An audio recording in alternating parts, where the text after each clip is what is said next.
On February 18th, U.S. Senator Brian Schatz held a town hall meeting in Hilo where he took questions from the crowd.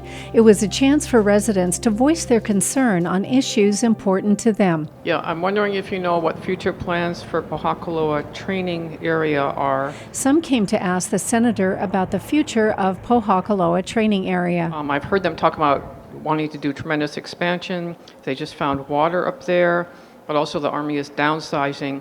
Personally, like a lot of people, I'm really concerned about the environmental impacts of military activity in Hawaii, the social impacts. There's nothing really to report with respect to PTA. The SPIA, the Supplemental Programmatic Environmental Assessment that has been in the news over the last 6 weeks or so, contemplates a downsizing of the Army presence mostly on Oahu.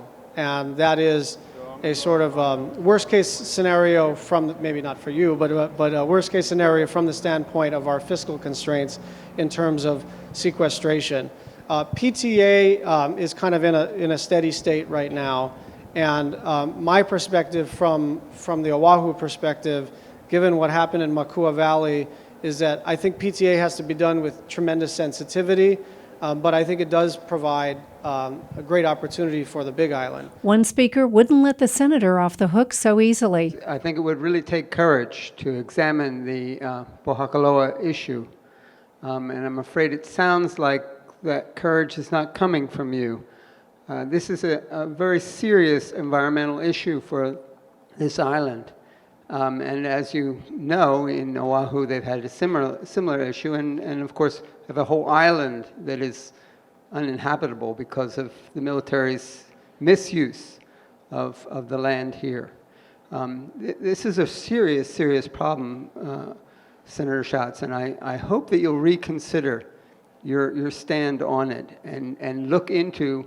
I was a part of some of the negotiations that occurred regarding giving a license to the Army to have nuclear material at Pohakuloa. They refused to admit they had it for the longest time.